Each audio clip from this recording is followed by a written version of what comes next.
नमस्कार मित्रों, जय माता दी। जयंती मंगला काली भद्रकाली कपालिनी दुर्गा क्षमा शिवा धात्री स्वाहा स्वधा नमोस्तुते। कल के विषय में हम कुंडली के बारे में जाने थे। आज हम कुंडली की आवश्यकताओं के बारे में जानकारी दे रहे हैं। जैसा कि देखिए, भारतीय मान्यता के अनुसार जो कुछ वेद में है वही अन्यत्र भी है, जो वहाँ नहीं वह अन्यत्र नहीं है। जैसे यदि हास्ति तदंतृत यन्ने हास्ति न तद क्वचित। मनुस्मृति के अनुसार मनुष्य जीवन के कर्म का आधार वेद है। वेदोखिलः कर्म मूलम, वह वेद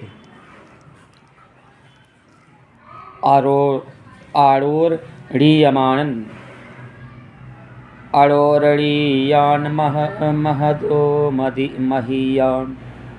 स्वरूप परमात्मा का निःश्वास भूत है, जो प्राणियों को अधिभौतिक, आध्यात्मिक व अधिदैविक त्रिविध दुखों से उबारने वाला तथा उनके पुरुषार्थ चतुष्टय धर्म अर्थ काम मोक्ष की प्राप्ति का अति सुंदर पथ प्रदर्शक है। उस वेद में संसार के समस्त विज्ञान भी सन्निहित है। उस वेद के प्रयोजन को सिद्ध करने वाला षड्वेदांग शास्त्र है, जिनमें सहित व सुपासित समुपासित ज्ञान वेद के साथ ही यह विराट वेद पुरुष के रूप में हमारे समक्ष प्रकट होता है, जिन्हें महर्षियों ने अपनी अतीन्द्रिय शक्ति से लोक कल्याणार्थ परिवर्तित किए हैं। उनके नाम है व्याकरण, ज्योतिष,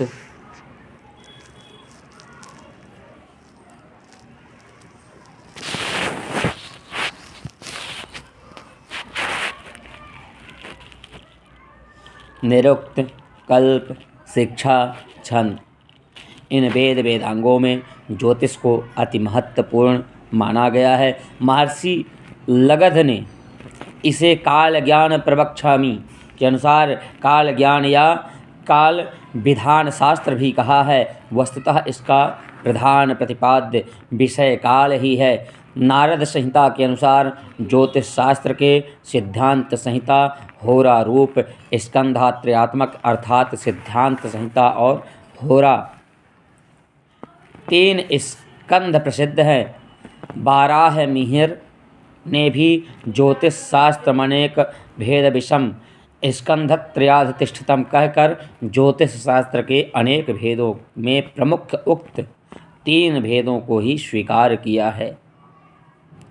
संप्रति उक्त भेदों में से सिद्धांत व संहिता की तुलना में होरा स्कंध की परंपरा सर्वसुलभ होने से अर्थात संपूर्ण प्राणी मात्र के व्यक्तिगत स्तर पर समस्या निष्कृति यानी निदान की भावना के कारण विकासोन्मुख भासती हो रही है। फलस्वरूप इस समय ज्योतिष शास्त्र के पर्याय के रूप में उनके होरा स्कंध का प्रयोग सर्वत्र देखा जा सकता है।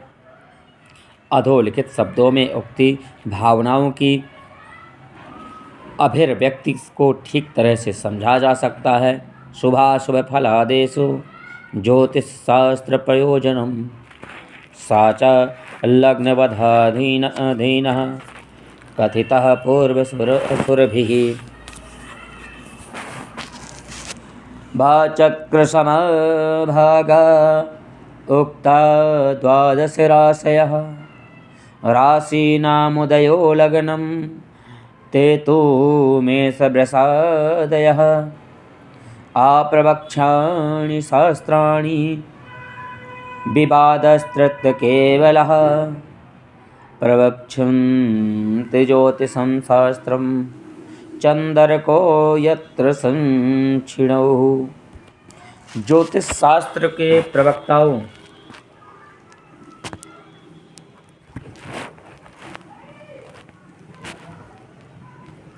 के 18 या 19 नामों की चर्चा गरक तरंगणी नामक ग्रंथ में महामयोपाध्याय सुधाकर द्विवेदी ने किया है।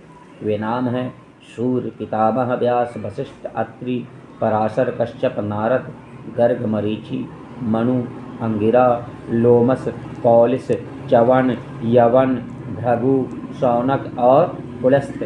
इन मनीषियों ने अपनी अतीन्द्रिय दृष्टि के बल पर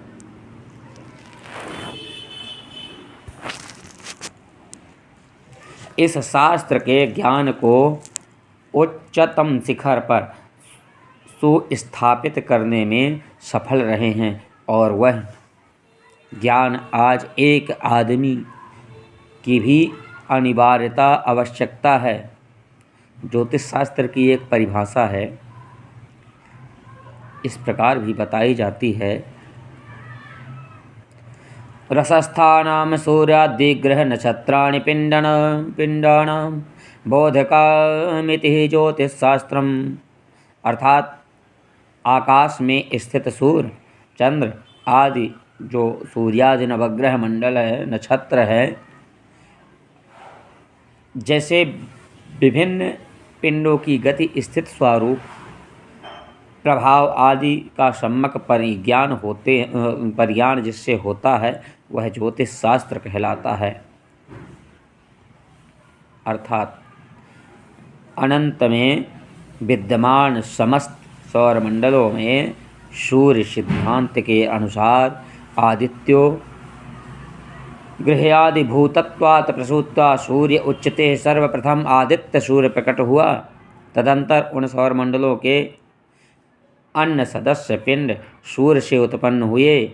अतः सभी पिंडों का सूर्य से अनुशासित होना भी स्वतः सिद्ध होता है। अर्थात सूर्य के केंद्रीय भूत होकर वे अपने अपने मार्ग में भ्रमणरत हैं, जिसका परस्पर प्रकाशीय व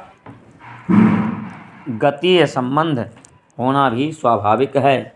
वस्तुतः सभी आकाशीय पिंड परस्पर किसी अदृष्ट आकर्षण बल के अनुशासन में आबद्ध यथास्थान गतिशील हैं। स्वाक्ष भ्रमण करती है। हमारी पृथ्वी भी शून्य में सूर्य की परिक्रमा करती है। अन्य सौरमंडलीय पिंडों से प्रभावित मानी गई है, जिससे भूमंडल, स्थल, समस्त चराचर का भी सौरमंडलीय पिंडों में प्रभावित होना स्वाभाविक है। इस प्रकार भूमंडल स्थित पदार्थों पर पड़ने वाले आकाशीय पिंडों के प्रभावों का हम अपने दैनंदिनी में विभिन्न प्रकार की घटनाओं से प्रत्याक्षीकरण भी कर सकते हैं। जैसे सूर्योदय होने पर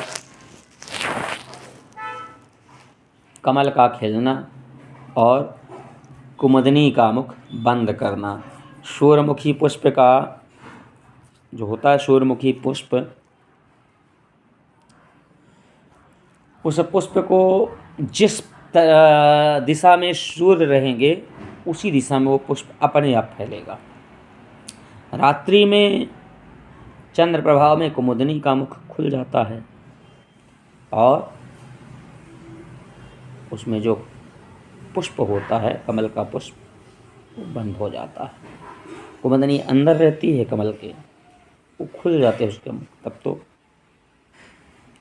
ग्रहण के समय समुद्र के जल स्तर का घटना और बढ़ना, पूर्णिमा के दिन पागलों का अधिक व्यग्र होना, पूर्णिमा के दिन समुद्र में ज्वार भाटे का आना आदि ऐसे अनेक अन्य घटनाओं का प्रत्यक्षीकरण भी प्रकृति का सूक्ष्म अध्ययन किया जा सकता है।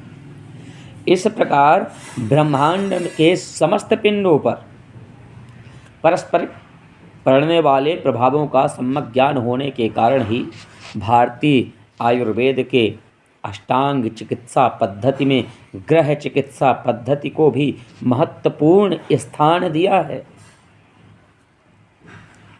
आयुर्वेद की दृष्टि से स्त्रियों का रजोधर्म शुक्ल कृष्ण पक्षों वाले मास में प्रवृत्त होता है।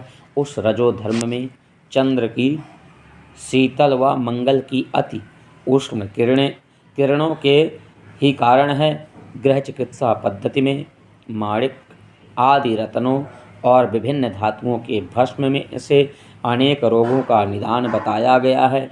यह भस्म ग्रह दोषों से मनुष्य को मुक्त कर स्वस्थ व चुस्त बनाता है। रत्न के नग वाली धातु की अंगूठी धारण करने से भी मनुष्य सुप्रभावित होता है, जैसा आज हम सभी प्रायः जानते हैं और करते भी हैं।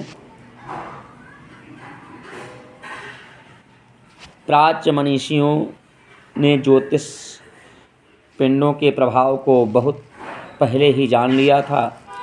मनीषियों के अथक प्रयास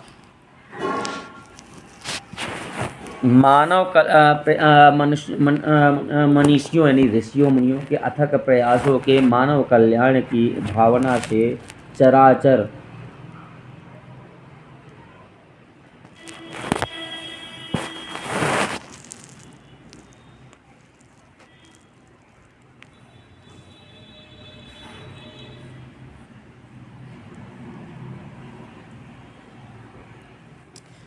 को प्रभावित करने वाले पिंडों और उनके प्रभावों के परिणात्मक शोधपूर्ण सुस्थिर विशिष्ट ज्ञान त्रिस्कंधात्मक ज्योतिष शास्त्र के रूप में प्रकट हुआ। तब से अब तक वह ज्ञान अविरल निरंतर मानव जाति की सेवा करता हुआ हमारे शब्दों में हर्ष व पौरुष अनेकशः ग्रंथ की शोभा बना हुआ है। वस्तुतः ज्योतिष ज्ञान एक विज्ञान है, केवल आगमादेश नहीं है। यह ज्ञान वेदों में जिस तरह अपने प्रयोजन के अधीन प्रस्तुत हुआ है, आज भी वह प्रयोजन उसी ज्ञान से भरपूर होता दिख रहा है। ज्योतिष शास्त्र आज भी सूर्य को अपना केंद्रीय विषय मानता है। उसके बिना इस शास्त्र की कल्पना ही व्यर्थ होती रहती है। पहले बताया जा चुका है कि सूर्य से अनुशासित खगोल स्थित पिंडों के समूह को सौरमंडल कहा जाता है।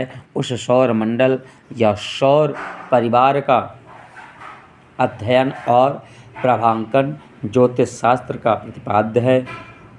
यह शास्त्र अदृष्ट व्याख्यान के प्रसंग में पूर्व जन्मादि का विवेचन कर अपने ज्ञान का तदात्म्य इस लोक के साथ तथा अन्य लोकों सौर मंडलों से भी जोड़ना है। अतः कहा जा सकता है कि समस्त ब्रह्मांड पदार्थों का सूक्ष्म व सार्थक विवेचन ज्योतिष शास्त्र का उद्देश्य है।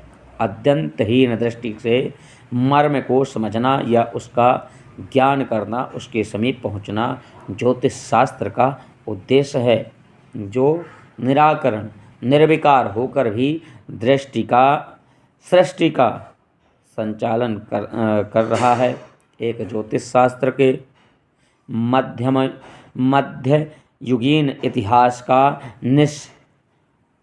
निष्पक्ष भाव से समाडोलन करते हैं तथा यह तथ्य साफ तौर पर समझ आता है कि उसके प्राचीन अर्श ग्रंथ भारत में मुगल साम्राज्य के समय दुर्भाग्यवशात विपरीत धार्मिक भावना के कारण सुनियोजित ढंग से नष्ट भ्रष्ट किए जाने से बहुत से लुप्त प्राय हो गए।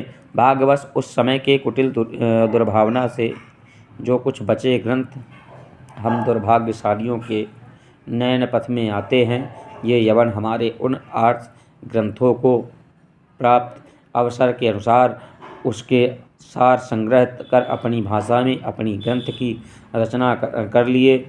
यह बात बाराहमिहिर के बृहज्जातक और नीलकंठाचार्य के तजिक नीलकंठी के साथ अन्य ग्रंथों के सम्यक अध्ययन से सिद्ध होता है।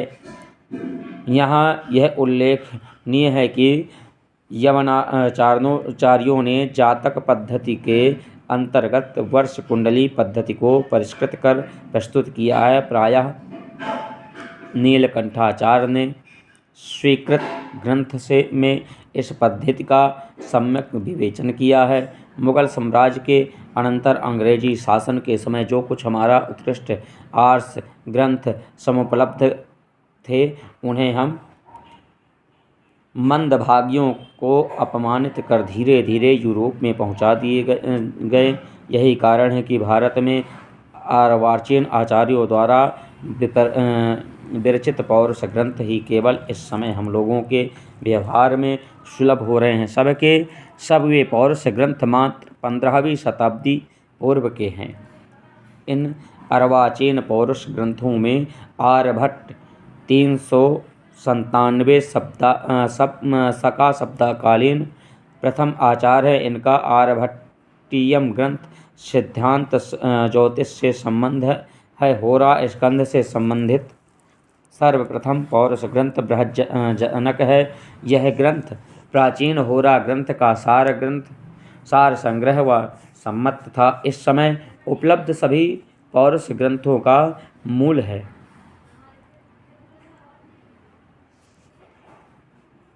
इस ग्रंथ के कर्ता का नाम स्वनामधन्य बाराहमिहिर है। संहिता स्कंध के अंतर्गत इस समय इसका ग्रंथ बृहत संहिता बाराही संहिता एकमात्र संहिता ग्रंथ के रूप में सम्यक कृत्या उपलब्ध है।